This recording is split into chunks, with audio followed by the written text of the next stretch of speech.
Bonsoir, monsieur Bonsoir. le ministre, porte-parole du Bonsoir, gouvernement. Évidemment, merci d'être là, Olivier Véran, d'avoir accepté de participer à cette émission spéciale. On découvre avec vous en même temps ces menaces de mort.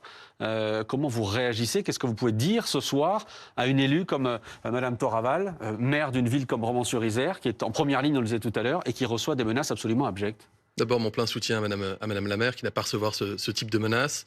Lui dire que nous travaillons avec d'ailleurs la ministre en charge des collectivités, Dominique Faure, qui a annoncé un plan de soutien aux élus parce qu'ils sont de plus en plus nombreux, parce qu'ils sont exposés au quotidien. On dit souvent qu'ils sont à portée de baffe pour rigoler, mais hélas, parfois les baffes sont bien réelles et les menaces aussi.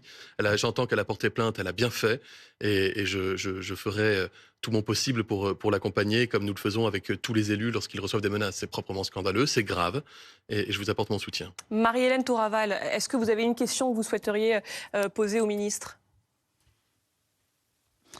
Je n'ai pas de questions à poser. Je voulais le remercier déjà d'être venu sur Crépol et puis d'être venu à Romans. Je pense que c'était extrêmement important qu'il puisse échanger avec les familles, qu'il puisse échanger avec les lycéens. Ça a été apprécié. Je regrettais un petit peu que ça se passe aussi tardivement, mais ça a été fait et ça, c'était une bonne chose. Et je pense aussi que ça a été important pour Monsieur le ministre, parce que je pense aussi qu'il a pris la pleine mesure du ressenti, de la douleur qui était celle des familles, mais toute la douleur qui est celle de tout un territoire, mais aussi tous les questionnements qui sont les nôtres, c'est-à-dire quelle réponse la justice apportera à cette attaque. Et puis, il y a cette dimension aussi qui a été formulée par les familles, notamment sur la qualification du caractère raciste de cette attaque. Je réponds juste à Madame la maire que je remercie pour ce qu'elle vient de dire, que je la rassure sur le fait que je suis venu aussitôt qu'il m'a été autorisé de venir. Puisque la famille a souhaité que sur la première semaine, qui est une semaine de deuil, une semaine consacrée aux obsèques, à une marche blanche auquel j'avais proposé de m'associer, la famille n'a pas souhaité qu'il y ait une politisation, ni même une présence politique, ni même si je venais en citoyen. Donc j'ai respecté cela. Elle a souhaité me rencontrer le lundi matin et j'y suis allé dès le lundi matin. Merci à Madame Toraval, merci d'avoir été avec nous ce soir en direct. On va rebondir sur ce que vous venez de dire. Madame le maire disait à l'instant, il y a besoin de justice. Et puis il y a autre chose, il y a un point qu'elle soulève là ce soir, et qui était, d'après Madame le maire, encore une fois, soulevé par les familles, qui était de dire, mais, et on en parlait tout à l'heure, comment se fait-il que dans une affaire comme celle-là, où on a un certain nombre de témoins qui disent avoir entendu des propos hostiles aux Blancs, cette qualification-là ne soit même pas explorée par la justice. Il y a quelque chose d'incompréhensible visiblement, et pour la famille, d'après la maire de Romans-sur-Isère, et pour pas mal d'habitants des environs. En me rendant à Crépol, en réunissant une centaine d'habitants et au premier chef la famille de Thomas, j'ai reçu beaucoup de questions comme celle-ci. J'ai dit que je comprenais ces questions et je crois y avoir apporté des réponses qui ont pu soulager et apaiser. Vous savez, je veux bien qu'on soit dans une société d'infos en continu, une société où parfois le populisme se fait entendre très, très fortement, et là je ne parle pas de vous, je vous rassure en disant cela, qui voudrait qu'au fond, il faudrait qu'on juge avant d'avoir les faits. J'envie ceux qui arrivent à juger avant d'avoir les faits, mais je n'envierais pas un système de justice qui déciderait de juger avant de connaître les faits. Le procureur qui était avec moi a pu présenter les faits dont il disposait, notamment sur la polémique qui avait émaillé pendant quelques jours l'agenda public. Est-ce qu'on avait voulu sciemment cacher l'identité des auteurs présumés? Le procureur a rappelé une chose très simple. L'identité des auteurs est révélée à partir du moment où une saisine du juge d'instruction est effectuée. La grande différence entre une personne qui est interpellée et une personne qui est traduite devant la justice, c'est que dans un cas, il y a une présomption, et dans l'autre cas, il y a une présomption suffisamment forte pour l'emmener devant un tribunal. On ne livre pas à la vindicte populaire des noms de personnes qui sont soupçonnées sans avoir ne serait-ce qu'effectué une garde à vue. Et donc, il n'y a jamais eu de velléité de cacher les identités. Et je le dis très tranquillement. Ensuite, sur la notion de est-ce qu'il y a des facteurs aggravants? Est-ce qu'un facteur tel que le racisme viendrait aggraver le dossier déjà très lourd des auteurs? Le procureur l'a rappelé et j'étais là et je l'ai accueilli. Évidemment, si l'enquête devait montrer qu'il y avait des facteurs aggravants de cette nature, il serait retenu à l'encontre des prévenus. Il n'y a aucune raison, non seulement de masquer cela, mais en plus de penser cela. Parce que la justice de notre pays, c'est une justice qui est ferme. Et on va en discuter tout à l'heure. On a parlé de cette notion de basculement, etc. Ouais. Mais je le redis, et j'ai vu beaucoup, et face à des gens qui sont en deuil, qui sont en colère, qui ont peur. Beaucoup de questions émergent et c'est tout à fait normal. Il y avait une question que m'avait posée aussi la famille. C'était pourquoi vous n'avez pas retenu, pourquoi le procureur n'a pas retenu l'assassinat, mais pourquoi est-ce qu'il a retenu meurtre en bande organisée? La présence du procureur a permis de répondre. Le meurtre en bande organisée permettait d'avoir une garde à vue qui s'étendait sur 96 heures et non 48 heures. Et considérant qu'il y avait des fuyards sur la route espagnole, il était important d'avoir une garde à vue suffisamment longue. Et ensuite, la famille avait peur, parce qu'ils avaient entendu cela qui leur avait été dit à mauvais escient, que meurtre en bande organisée soit une peine moins lourde qu'assassinat. Et le procureur a pu éclaircir en disant non, meurtre en bande organisée, c'est passible d'une peine de prison à perpétuité, c'est la peine la plus lourde du code pénal. On va revenir, Olivier Véran. Quand on a dit cela, pardonnez-moi, on peut revenir sur 4 jours d'effervescence et de polémique, sur les identités, sur le critère raciste ou non, mais vous sur précisez les choses. La nature de la peine. Vous précisez les choses, ça fait déjà réagir. Je veux juste qu'on plante le décor d'une certaine manière aussi de cette émission qu'on a intitulée Une France qui bascule, point d'interrogation, parce que c'est vous qui aviez employé cette expression-là. Quand vous êtes allé à Crépol, précisément, en expliquant qu'il y avait un risque que la France ne bascule. Un risque de basculement de notre société. Basculement de la société, absolument. Mais il faut préciser les choses, et je pense que c'est capital que vous précisiez les choses. Basculer vers quoi? J'observe d'abord qu'il est rare qu'un mot pris parmi d'autres ait une telle résonance. Là, c'est le cas. C'est le cas, à l'évidence. Et donc, j'ai discuté depuis lundi avec beaucoup de personnes, de milieux différents. Alors, posant qui sont venus me parler de ce basculement, de ce risque de basculement de la société. Et je me suis rendu compte que beaucoup de gens y mettaient des définitions et des notions assez différentes. Mais au fond, si je devais résumer ce que je comprends en une phrase, ce serait le passage d'une société régie par le droit à une société régie par la violence, par les violences. En réalité, certaines personnes m'ont dit moi, j'ai peur que l'état de droit aujourd'hui ne soit pas suffisamment ferme pour garantir notre sécurité, qu'on ait une justice qui soit laxiste. Et donc, l'état de droit pourrait ne plus suffire et on pourrait, à la justice, préférer la loi du talion où chacun se ferait vengeance soi-même. Ce qu'on a vu le week-end dernier. D'autres m'ont dit, moi j'ai peur qu'on finisse par considérer que toute personne, parce qu'elle porte un patronyme ou parce qu'elle habite dans un quartier, soit associée à l'insécurité et aux auteurs de ces troubles. Et d'autres personnes m'ont dit, pour moi, cette société régie par la violence, c'est une société dans laquelle je ne laisserai plus ma fille sortir après 18 heures, y compris en ruralité, une société dans laquelle il faudrait presque s'armer. Et donc on en est là, quasiment, une société régie par la violence. Ce que j'ai observé après avoir passé des heures avec des habitants de Crépol, à travers les questions, à travers les remarques qu'il me faisait, c'est cette peur que l'état de droit, que nos institutions ne puissent pas faire face à ce type de situation. Et j'ai compris aussi que les Français étaient excédés par les violences qu'ils subissent. Les violences qui peuvent être physiques, dans les pires des cas comme à Crépol, mais aussi les violences numériques. Et ce que j'ai dit à Crépol, et ce que je voudrais pouvoir dire ce soir sur le plateau, parce que c'est fondamental, c'est que moi je crois à la force de nos institutions. Et je crois à l'état de droit. Je crois à la cohésion de la nation. Donc on n'a pas basculé encore.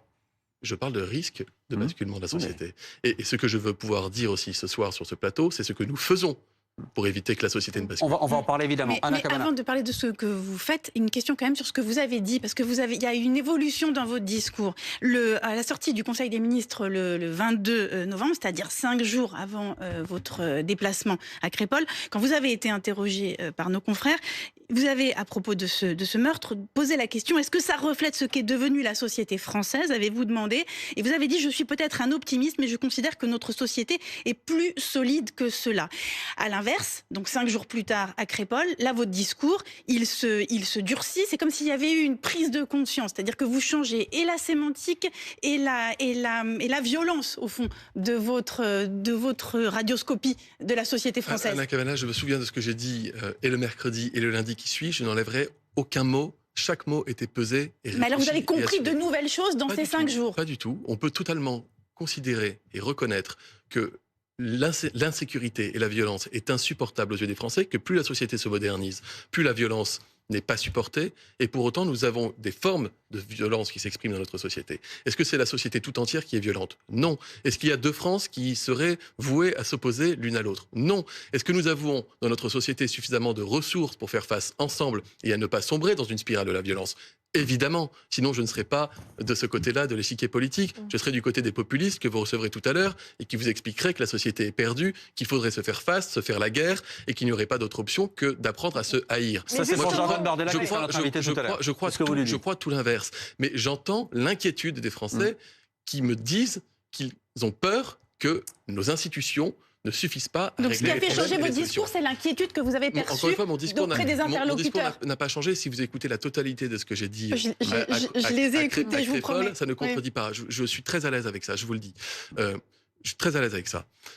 Maintenant, je voudrais qu'on puisse parler de ce que nous faisons. On va parler de tout ça. On va parler de tout ça. ouais. Oui, Laurent Geoffroy. Laurent Juste Geoffroy. une question Vous me toute promettez simple. qu'on en parle? Bien sûr. Merci. Question toute simple. Il y a une partie du spectre politique qui voit dans l'affaire de Crépol un affrontement communautaire. Donc les blancs d'un côté et les non-blancs de l'autre. Parcours. Est-ce que vous partagez cette analyse ou est-ce que vous la réfutez? Ce que la maire de Romans a dit tout à l'heure est intéressant parce que je l'entends partout. Vous demandez à un maire d'une commune qui a des quartiers sensibles, il est capable de vous lister, il est à peu près capable de vous lister ceux qui sont les fauteurs de troubles, ceux qui créent de l'insécurité et ceux qui, le maire ne serait pas surpris s'il apprenait que parmi eux, certains ont été capables de sortir un couteau et de s'en servir dans une mine de violence. Et c'est pas quelque chose de nouveau. C'est pas quelque chose de nouveau. Donc, ce qui est fondamental, c'est de ne pas, évidemment, généraliser à tous les habitants d'un quartier le fait de quelques-uns. Dans ma circonscription de Grenoble, pendant la campagne législative... La question de Laurent Geoffroy, c'était pas sur le quartier. C'était pas sur le quartier. Je vais vous répondre parce que ça Est-ce que c'était la traduction mais vous plus allez voir générale de l'affrontement communautaire? une réponse concrète. Il y a à peu près 1 an et demi, pendant la campagne législative, j'étais dans ma circonscription à Grenoble. Une femme que je connais, qui est issue de l'immigration et qui habite dans un quartier populaire de Grenoble, me voit et me tombe dans les bras en pleurant. Elle me dit « Olivier, il faut que tu m'aides. Il faut que tu me sortes de là. Il faut que tu me sortes de là avec mes 2 enfants. » Je lui dis « Qu'est-ce qui se passe ?» Elle me dit « J'ai fini par craquer. Ils m'ont eu. Ils ont crevé les pneus de ma voiture, ils ont menacé mon fils. J'ai fini par faire nourrice. Nourrice, ça veut dire qu'elle a fini par accepter de stocker de la drogue chez elle. Et j'ai eu une descente de police. J'ai été, moi, en garde à vue. Il faut que tu me sors de là, il faut que je parte. Ce que je veux vous dire, c'est que les premières victimes de l'insécurité dans les banlieues sont les habitants des banlieues. Mais on en parle moins quand ça concerne les banlieues, parce que c'est loin. C'est à l'écart de la ville. Quand l'insécurité, elle arrive au cœur des villes, député de Grenoble, hélas, je ne peux que le déplorer, on ne le connaît que trop. Et qu'il y a des faits divers, ce qu'on appelle des faits divers, qui n'en sont jamais pour ceux qui le ressentent comme tels, qui sont à chaque fois des drames humains. Que vous soyez blessé, que vous soyez tué, c'est un drame. Et vous vivez l'insécurité dans votre chair et durablement. Eh bien, on en parle un peu davantage. Et quand ça va atteindre des communes rurales, une habitante de Crépol disait de son propre village, on était ici au pays des bisounours, ici on fermait pas les portes à clé et on laissait sortir nos filles le soir sans avoir de crainte. Évidemment que ça crée un émoi supplémentaire. C'est pour ça que je dis qu'il y avait un avant et un après. Le racisme anti-blanc, ça n'existe pas pour vous. Comme le dit Marion Maréchal.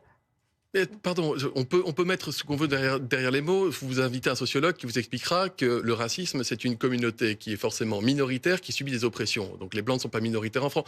Je ne rentrerai pas dans une bataille sémantique. Qu'il y ait de la haine, qu'il y ait de la détestation, que cette haine, elle soit sociale, qu'elle soit parfois religieuse, qu'elle soit communautaire, oui, il n'y en a que trop dans notre pays. Et je le déplore, Et je vous redis que s'il y avait des critères de cette nature qui étaient retenus par le procureur de la République, dont acte, c'est un facteur aggravant. Et ceux qui vont déjà payer très lourdement paieront encore plus lourdement. Alors, on est en direct avec Benjamin. Vous êtes un habitant de la Drôme, pas très loin de Crépol. Première question d'abord, on est quasiment 2 semaines après le drame. Quel est votre état d'esprit ? Alors déjà, pour commencer, bonjour à tous. Et si vous me permettez, déjà, avant, je veux profiter de l'antenne pour déjà avoir une sincère et chaleureuse pensée pour la famille, que je connais très bien, ainsi que pour tous les habitants de Romois et tous les parents français qui ont été marqués par ce terrible acte. Pour revenir à votre question, Julie, aujourd'hui, l'état d'esprit, il y a une semaine d'émotion, de recueillement qui a été suivi par la marche ainsi que l'enterrement. Et aujourd'hui, l'émotion se transforme en une colère. Les gens ressentent une certaine perception, une colère, une rancœur par rapport à ce qui s'est passé. Donc le sentiment d'émotion est un petit peu dans l'émotion qui est passée à la colère. Et je vous le redis, simplement aujourd'hui, il faudrait des actes concrets pour savoir un petit peu qu'est-ce qui va se passer à l'avenir. Ça, c'est votre question, ministre. Quels actes concrets peut faire le gouvernement Je n'ai pas retenu le prénom. Alors, c'est exactement, Benjamin. j'en profite pour saluer déjà Olivier Véran. Bonjour Olivier Véran, je vous salue tout d'abord. Bonjour Benjamin. Bonsoir Benjamin. Allez-y, votre question, Olivier Véran, si vous voulez. Il a posé une. Alors moi, déjà Olivier Véran, la question concrète, c'est que, excusez-moi, je vous pose ma question et je vous laisse répondre par la suite. Aujourd'hui, sincèrement, la population attend une vraie justice. Je pense que vous avez pu suivre l'enterrement de Thomas et je pense que le grand-père de Thomas a eu des mots très forts par rapport à ça. Et aujourd'hui, la population attend vraiment une réparation. Alors ça ne rappellera jamais malheureusement le petit Thomas, mais aujourd'hui, la population, j'ai la chance de faire un métier où je vois énormément de gens, et l'attente dans la Drôme et de la population, c'est qu'il y a aussi une certaine peur qui s'est installée. Aujourd'hui, les gens n'osent plus laisser les enfants partir dans les bals, dans les marchés de Noël qui vont commencer dans la région. Et donc ma question concrète, c'est aujourd'hui, il y en a un petit peu marre des discours, ils veulent des actes. Et quelle réponse vous pouvez apporter à ces actes, mais concrètement? Aujourd'hui, Olivier si Véran va vous vous voulez, répondre, c'est que les paroles- Benjamin, Olivier Véran va vous bien. répondre. Je- Va vous Très répondre. bien. Merci, Olivier. Merci beaucoup pour la question. Je vous réponds, Benjamin. Olivier Véran. Je vous en prie. Sur l'action que nous menons, elle est déterminée avec le ministre de l'Intérieur, Gérald Darmanin, avec le garde des Sceaux, Éric Dupond-Moretti. Je vous donne quelques exemples. Il a été annoncé, à l'issue des émeutes urbaines, par la Première ministre, Elisabeth Borne, un plan d'action pour pouvoir réformer la justice des mineurs. Pourquoi ? Parce qu'on constate, et c'est le cas notamment à Crépol, que ces délinquants, ces violents, ils sont de plus en plus jeunes et de plus en plus mineurs. Et vous voulez abaisser la majorité? Non, ce que nous allons faire, d'abord la responsabilité des parents. Ce qui a émergé, émergé clairement pendant les émeutes. Ça veut dire que les parents, lorsqu'ils sont déficients dans l'éducation et qu'ils laissent faire leurs enfants, pourront même être passibles de travaux d'intérêt général. Ils pourront être mis à contribution pour pouvoir payer ce qui a été cassé. Et ils devront même participer financièrement pour financer des associations d'aide aux victimes. Donc vraiment la responsabilité parentale. Pas un parent, pas celui qui héberge ou élève ses enfants, les deux parents, y compris celui qui est parti parfois du foyer et qui laisse le conjoint s'en occuper. Ça, c'est un élément qui me paraît être important. 2, vis-à-vis des jeunes délinquants, que Madame la maire de Romans connaît très bien dans sa propre ville. Ces jeunes délinquants, ils iront davantage en centre éducatif, fermés s'il le faut, et nous allons expérimenter, pour les cas les plus difficiles, un encadrement par des militaires. Ça, je pense vous que le c'est important de maintenez, dire. parce qu'on sait que c'est un vieux serpent de mer et que ça Ça a vient, été ça annoncé va. par la Première ministre à l'issue des émeutes. Ça avait été annoncé par Ségolène Royal. Troisième élément fondamental, ça c'est la volonté du président de la République, ce qu'on appelle les forces d'action républicaines. Dans la Drôme, Benjamin, à Valence, parce qu'il y a un quartier particulièrement difficile à Valence, on va expérimenter ce qu'on appelle ces phares, ces forces d'action républicaines. On y envoie une équipe avec du bleu, c'est-à-dire des policiers, des gendarmes, on y envoie des médiateurs, on y envoie des acteurs sociaux, et donc on se donne, c'est des actions flash qui vont durer quelques semaines, maximum 6 mois. On arrive dans une cité où les gens ne vivent plus, où la République a disparu, où les gens sont captifs de l'insécurité. Ça commence, ça a été annoncé il y a de cela quelques semaines par la Première ministre. Les villes ont été identifiées. Ce sera piloté localement par le procureur, le maire et le préfet. Et donc on arrive dans un quartier qui est un territoire qui n'est quasiment plus dans la République tellement il y a de l'insécurité. On restaure l'ordre, on restaure le fonctionnement collectif. J'entends ce que vous dites là. En face de vous, et je remercie encore Benjamin pour sa question, en face de vous, dans votre gouvernement, J'ai pas terminé ma question. Alors attendez, justement, vous avez Gérald Darmanin, le ministre de l'Intérieur, qui lui parle de faillite générale dans ce qui s'est passé à Crépol, et qui a pu lister tout ce qui n'allait pas dans ces affaires-là et dans d'autres, autour de l'éducation, de l'immigration. Il a expliqué si c'est un problème, il y a aussi l'immigration. Et lui, il dit on a une faillite générale. Est-ce que ce que vous venez de dire là peut répondre à une faillite générale? Je continue. Je continue parce que c'est important. Parce qu'après, vous me dites, vous n'avez pas dit ce que vous faisiez. Moi, c'est ce qu'on me dit sans arrêt. Je suis porte-parole du gouvernement. Quand je parle aux gens, on me dit, mais pourquoi vous ne le dites pas? Je vais en profiter pour le dire. Alors dites-le. Quand on augmente de 8500 le nombre de personnel dans la justice, c'est ce qu'a proposé et ce qu'a obtenu du Parlement Éric Dupond-Moretti. C'est énorme. Ça veut dire qu'on va diminuer par 2, parfois par 3 des délais de traitement et qu'on va pouvoir mieux accompagner les victimes. Ce que j'ai dit aux parents de Thomas, c'est que la procédure en justice, c'est quelque chose qui est long, qui peut être douloureux. Ils ont le droit à la reconnaissance de leur statut de victime et il faut une justice efficace et qui aille vite. Ensuite, on augmente considérablement le nombre de forces de police. Je vous donne un exemple, encore une fois, dans la ville que je connais bien, Grenoble, en 2017, en nuit profonde, il y avait 2 voitures de police secours en circulation. 2 pour une agglomération de 400 000 habitants. Désormais, il y en a 5. Et demain, il y en aura encore davantage parce que nous avons obtenu des moyens supplémentaires. Mais ça fait une vraie différence. Cette question de la justice, justement. Vous avez vu qu'une grande majorité des Français ne font pas confiance en la justice. On a ce dernier sondage ELAB qui vient de sortir. Ils sont 87% à trouver que notre justice est laxiste. Mais on trouve, quand on est victime, ou quand on pense pouvoir être victime, il est très humain, il est profondément humain de considérer qu'une peine ne sera jamais suffisante. Quand vous discutez avec quelqu'un qui vient de vivre un drame absolu, de perdre un enfant, je ne dis pas que c'est le cas des parents de Thomas qui ne m'ont pas forcément dit cela, mais quand vous êtes face à une victime, quelqu'un qui souffre dans sa chair, La première appréhension, ça va être, est-ce qu'il va prendre suffisamment cher en face? Est-ce qu'il va vraiment payer pour ce qui lui est arrivé? Et là aussi, parfois, il y a beaucoup d'idées reçues. J'entendais, vous avez y compris, des populistes d'extrême droite qui vous diront que la personne sortira au bout de 3 ans et que... Non, quand vous êtes passible d'une peine de prison à perpétuité, si vous êtes condamné à cette peine à l'issue d'un procès, vous ne sortez pas de prison au bout de 3 ans. Croyez-moi. Donc on a une justice qui a plutôt tendance d'ailleurs à durcir ses jugements. Le procureur a eu ces mots devant les habitants de Crépol. Il a dit, vous savez, la justice, elle écoute aussi le sens de la société. Donc et quand la société veut que les peines soient plus lourdes, eh bien les peines sont plus lourdes. Donc c'est simplement un ressenti qui est totalement faux. C'est ce que vous leur répondez. Je ne me permettrai jamais de dire à des gens qui souffrent que leur ressenti est faux. Jamais. Je vous dis juste qu'il faut parfois restaurer un peu de factuel et aller au-delà de ses propres appréhensions. Et nous avons une justice qui est sans doute perfectible, et c'est pour ça que nous modifions encore une fois le code pénal pour les mineurs, par exemple, et on peut tous enrager ou contester une décision de justice derrière notre poste. Je le dis d'autant plus tranquillement qu'il y a une séparation des pouvoirs et qu'il ne m'est jamais revenu et qu'il ne me reviendra jamais de prononcer moi-même une peine pour qui que ce soit. Et que si j'étais victime, je considérais probablement que la peine des auteurs des violences qui me sont faites est sans doute insuffisante au regard du mal qui m'a été fait. Jean-Sébastien Ferjou. Oui, monsieur le ministre, vous nous dites qu'il faut que la justice sache entendre la demande de la société. Les Français, justement, ont l'impression que ça n'est pas le cas. Alors, le gouvernement ne prend pas les décisions de justice et c'est heureux. En revanche, vous êtes responsable, pas vous personnellement, mais d'un certain nombre de nominations. Est-ce qu'il y a du sens à afficher la plus grande fermeté, encore plus peut-être monsieur Darmanin, et ensuite nommer des gens, par exemple, au Conseil supérieur de la magistrature, qui sont porteurs d'une idéologie différente? Le président de la République, par exemple, a nommé madame Guigou.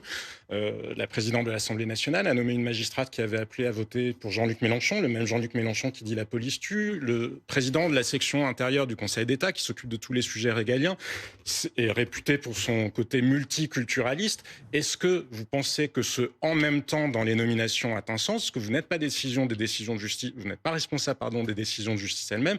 En revanche, les nominations qui sont faites par la majorité, elles ont un impact sur les décisions de justice qui sont prises. Ce que je vous dis, que quand vous êtes un magistrat et que vous êtes en charge de réparer le tort commis à une victime, vous n'écoutez pas votre idéologie, vous regardez les faits et vous jugez les faits. Et vous suivez le droit. Et le droit, il est clair. Et le droit, il peut être amené à être modifié par le Parlement, ce qui est fait régulièrement. Et c'est ce que nous allons faire encore une fois pour le droit, s'agissant du droit pénal des mineurs. Mais il y a des philosophies du droit différentes. Vous voyez bien que, par exemple, nommer Rachida Dati, pour prendre une ancienne garde des Sceaux, ou Michel Mercier, qui aurait été garde des Sceaux de Nicolas Sarkozy, ne sont pas porteurs de la même vision. Je ne vous dis pas que madame Guigou n'est pas responsable. Objectivement, ils ne sont pas porteurs de la même vision pénale que d'autres. De la même manière, M. Thuot, à la tête de la section intérieure du Conseil d'État, n'est pas porteur de la même vision que d'autres magistrats. Ce qui relève de la politique pénale de notre pays et de l'échelle des peines auxquelles sont passibles les auteurs de crimes ou de délits, ça relève du Parlement et c'est voté par le Parlement. Et cette échelle des peines, elle est réévaluée régulièrement et des peines sont parfois de plus en plus sévères. Dans le texte qui sera présenté par la Première ministre en début d'année, par exemple, je crois qu'on multiplie par 5 le montant des amendes pour non-respect des couvre-feux, y compris pour les mineurs. Parce qu'on s'est rendu compte avec les émeutes urbaines qu'il y avait des gamins de 12 ans qui étaient dans la rue à 2h du matin, ce qui n'est absolument pas normal. Donc contribution des parents là aussi. Olivier Véran, vous-même, vous vous interrogez sur le moment de bascule. Est-on un moment de bascule et ce risque d'une société française qui bascule. Le ministre de l'Intérieur, Gérald Darmanin, parlait d'une petite guerre civile qu'on aurait évité le week-end dernier à Romans-sur-Isère, précisément, et on voit des images derrière vous, parce qu'il y a eu ces défilés venus de l'ultra-droite. Qu'on en soit là, que vous-même vous posiez ces termes-là, après 6 ans et demi au pouvoir, est-ce que ce n'est pas un terrible aveu d'échec d'en être à ce moment-là où on se dit, tiens, on a peut-être évité une petite guerre civile le week-end dernier? En 6 ans et demi, on est passé, je vous ai donné l'exemple grenoblois, de 2 voitures à 5 voitures de police la nuit. C'est un exemple parmi de très nombreux autres. Et 78% des personnes que nous avons interrogées pensent que la situation s'est dégradée en matière de sécurité. Qui montre que, entre la situation que nous avons trouvée et les efforts qui ont déjà été réalisés, nous avons aussi des lois pluriannuelles sur la justice et la police qui vont augmenter conséquemment. On va multiplier par 2, par exemple, la présence des forces policières dans les lieux les plus à risque, aux heures de pointe.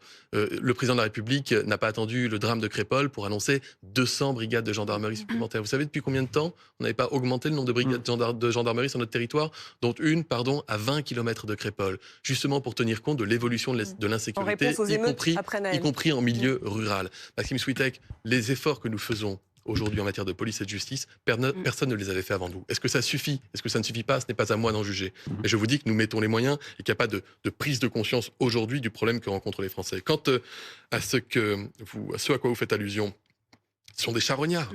Vous parlez L'ultra-droite qui va faire des descentes pour aller taper indistinctement sur des gens qui n'ont rien demandé et qui ont pour seul tort d'être déjà les otages, les victimes des personnes qui créent de l'insécurité en permanence dans ce quartier, ce sont des charognards. Et tous ceux qui profitent de cette période pour vous faire croire que c'est l'ensemble d'une communauté ou de nom ou d'origine qu'il faudrait pouvoir incriminer pour cela, se trompent. Moi, j'ai vu des jeunes filles au lycée de la Drôme, où je suis allé, où cohabitent les adolescents de Crépol et les adolescents du quartier de la Monnaie. Et j'avais d'un côté les adolescents de Crépol, pour certains d'entre eux, qui me disaient « Moi, j'ai peur des représailles de la part des copains ou de la famille de ceux qui ont été incarcérés. » Et de l'autre côté, j'ai vu des jeunes femmes qui habitent dans le quartier de la Monnaie, dont le patronyme correspond au patronyme de certains des auteurs qui sont arrêtés et en prison. Et qui me disaient, on a peur de prendre le transport scolaire parce qu'on a peur qu'on s'en prenne à nous. Je crois qu'aujourd'hui, il y a un jeune facteur âgé d'une vingtaine d'années, qui est d'origine maghrébine, qui était dans le quartier de la Monnaie et qui a été pris à partie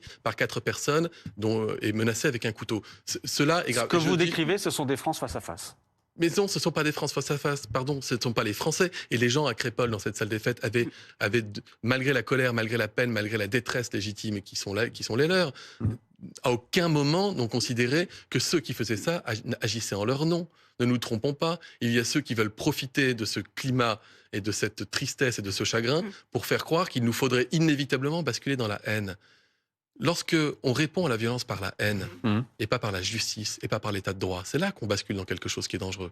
Et ce n'est pas ce que la société française, et je reste résolument Anna Cabana sur les mots que j'ai utilisés en sortie de Conseil des ministres en disant que nous sommes plus forts que cela. Alors, il y a des points sur lesquels vous avez changé. La responsabilité parentale, dont vous faites le plaidoyer ce soir. Eh bien, quand vous étiez ministre des Affaires sociales, vous étiez insurgé contre une délibération qui avait été votée par la majorité municipale de Valence. C'était en décembre 2020. Et donc, le conseil municipal validait la possibilité de supprimer, donc, en effet, des allocations aux familles dont les enfants donc, étaient des délinquants. C'était pour lutter contre les violences urbaines. Et à ce moment-là, vous aviez dit que vous étiez choqué. Je le suis toujours. Et alors la responsabilité parentale? À quel moment ai-je changé d'avis?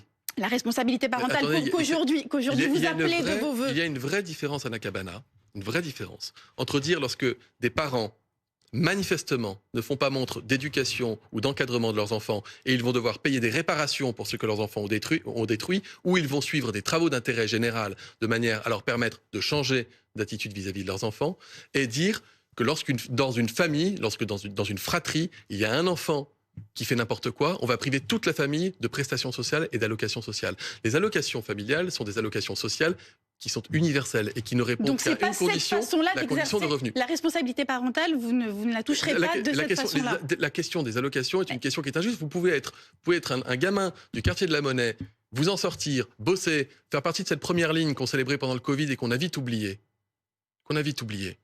Et vous pouvez avoir un frère ou une sœur qui fait absolument n'importe quoi dans la rue, on ne va pas priver vos parents et donc vous-même de ces ressources sociales auxquelles vous pouvez prétendre parce que vos parents ont des tout petits revenus. En revanche, que si vos parents n'éduquent pas correctement et laissent sortir un de leurs enfants la nuit et qui fait absolument n'importe quoi, et malgré malgré l'aide qui a pu être apportée, malgré l'alerte qui a pu être donnée, continue à le faire, que les parents suivent des travaux d'intérêt général, qu'il y ait des cours d'éducation civique, voire qu'ils soient mis à contribution pour réparer ce que leur enfant a détruit, ce n'est pas la même philosophie, ce n'est pas la même chose. Donc des sanctions pécuniaires seulement? Des sanctions pas que pécuniaires. Quand on parle de TIG, de travaux d'intérêt général, c'est quelque chose de résolument nouveau. Vous parlez de réparation. Ça fera peut-être réfléchir quelques ados avant de sortir dans la rue pour faire n'importe quoi, que de se dire que s'ils ressortent le lendemain, eh bien leurs parents seront condamnés à des travaux d'intérêt général. Laurent Geoffrin. Et les deux parents. Il y a un aspect de cette délinquance endémique dont on parle là, dans les quartiers, c'est le trafic de drogue, qui est extrêmement prégnant et qui ne cesse de progresser en France et qui maintenant se développe dans des quartiers ou dans des villes où on n'avait pas l'habitude de le voir, des petites villes. Est-ce que les pouvoirs publics sont assez vigilants là-dessus? Parce qu'ils en parlent, évidemment, ils disent qu'il y a un problème, on voit bien à Marseille, par exemple, mais dans bien d'autres endroits. Mais est-ce qu'on a suffisamment mis de policiers spécialisés, de gendarmes spécialisés, de juges spécialisés, puisqu'on sait très bien que dans les pays où les narcotrafiquants tiennent le haut du pavé, on n'arrive pas à les combattre sans ces unités spécialisées. Or, je crois qu'en France, elles existent très peu. Alors, elles existent. On est en train de casser les points de deal des grandes villes les uns après les autres. À Marseille, c'est plusieurs dizaines de points de deal qui ont disparu. À Grenoble, pardon de reprendre cet exemple, mais j'y étais il y a quelques jours pour aller voir notamment les commerçants et le préfet, etc. Et j'en viens accessoirement. C'est la plus belle ville de France, Marseille. Eh bien, là-bas, il y a tout un quartier qui était gangréné par la drogue qui aujourd'hui ne l'est plus. Donc, on mène cette lutte pied à pied contre le trafic. Mais vous avez raison de souligner que quand on a franchi la ligne rouge du deal, et quand des parents ont franchi la ligne rouge de laisser leur gamin dealer au lieu d'aller à l'école. D'ailleurs, j'aimerais bien qu'on m'explique comment, entre 16 ans et 25 ans, on peut faire autre chose qu'étudier ou travailler. Il faudrait peut-être se poser aussi cette question-là.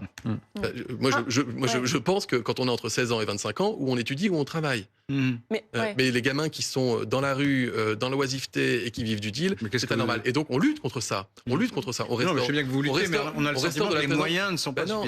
Regardez les statistiques que montre le ministre de l'Intérieur régulièrement, qui montrent que point de deal après point de deal, on gagne à nouveau du terrain. D'ailleurs, ça énerve les dealers qui, du coup, parfois partent en règlement de compte ou s'en prennent aux forces de police au titre de représailles. Donc on lutte contre ce trafic. Mais au-delà même de la question du deal, la question de la consommation de stupéfiants, je ne sais pas encore si les suspects dans l'affaire de Crépol étaient ou non sous l'emprise de stupéfiants. Mais j'ai vécu des drames absolus dans ma circonscription il y a quelques années. Je pense au jeune Adrien qui avait été assassiné à Mélan, à Kevin et Sofiane, qui avait été assassiné à Grenoble, et tout le monde s'en souvient, où il y a parfois l'intervention aussi de stupéfiants avec des drogues. Le jeune Adrien, sa mère sera avec nous. Vous avez aussi... Absolument. Vous avez aussi Pardon, ça me parce que je repense à... J'explique simplement.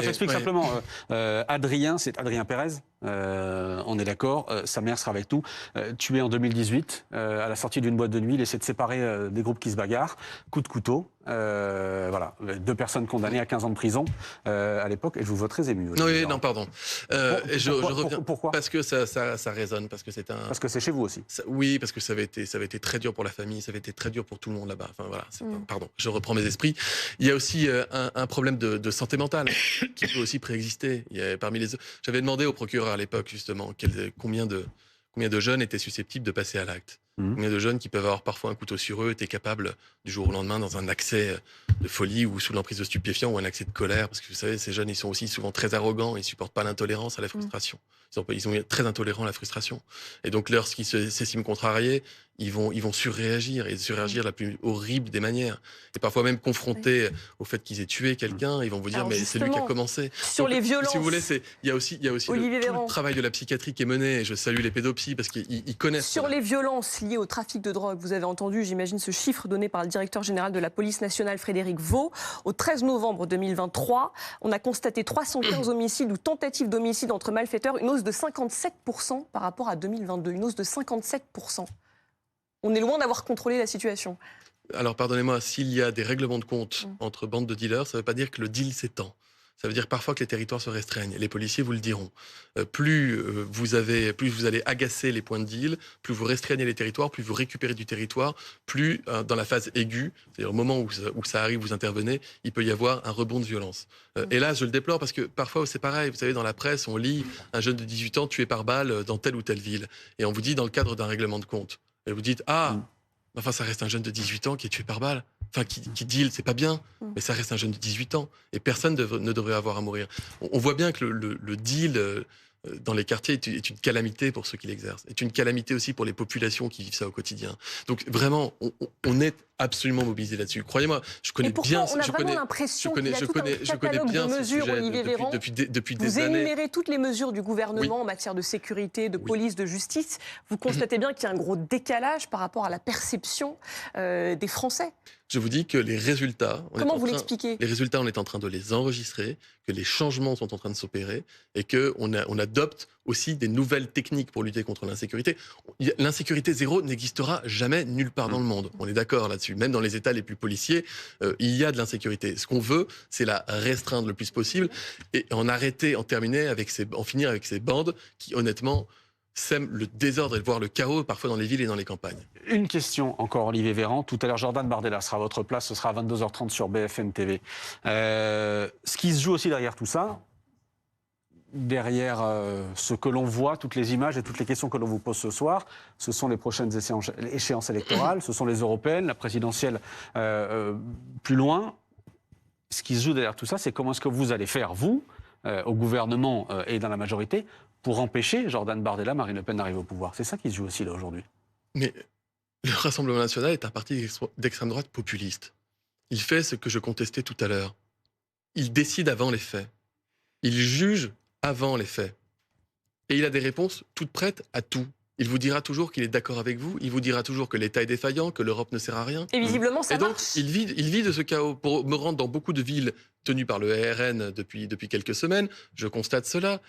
Il m'envoie parfois des habitants me dire, regardez, la dernière fois c'était à Hayange, il m'envoie un habitant, le maire RN, me dit, regardez, parlez à cet habitant, il est inquiet pour son hôpital. Et l'habitant est très sympathique au demeurant. Je vois pas un électeur RN, je vois un citoyen français.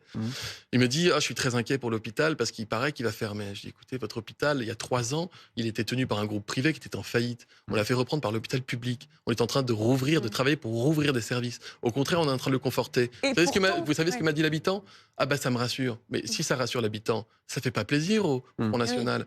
Parce qu'ils vivent de cette peur-là. Et donc, ils vont toujours stimuler l'instinct grégaire, vous savez, le cerveau reptilien, tout ce qu'il y a de plus sombre en nous. Ils vont vous dire, en fait, il n'y a qu'une solution, c'est sombrer dans la haine. Moi, je vous dis, il y a une solution, ça s'appelle l'état de droit, ça s'appelle la cohésion de la nation. Et Mais ça vous veut avez dire vu les regarder sondages les comme nous, problèmes Olivier les yeux Véran, dans les yeux. que ce soit pour les Mais européennes j'entends bien, ou mais je la suis présidentielle, pas- si elle avait lieu demain, le Rassemblement national et Marine Le Pen arrivera en Je ne tête. suis pas sourd au sondage. Je le vois bien et j'entends aussi ce que me disent les gens. Et j'ai vu ce grand-père dans cette salle à Crépol se lever en pleurant, en me disant en 2002, j'ai voté dégoûté pour Chirac parce que je voulais faire barrage à Le Pen et j'ai honte de ce que je vais vous dire, mais je risque de voter Le Pen la prochaine fois. Donc j'entends bien cela. Je vous dis, est-ce que le RN apporte des solutions? Non. Le RN vous maintient dans l'idée que tout n'est que problème.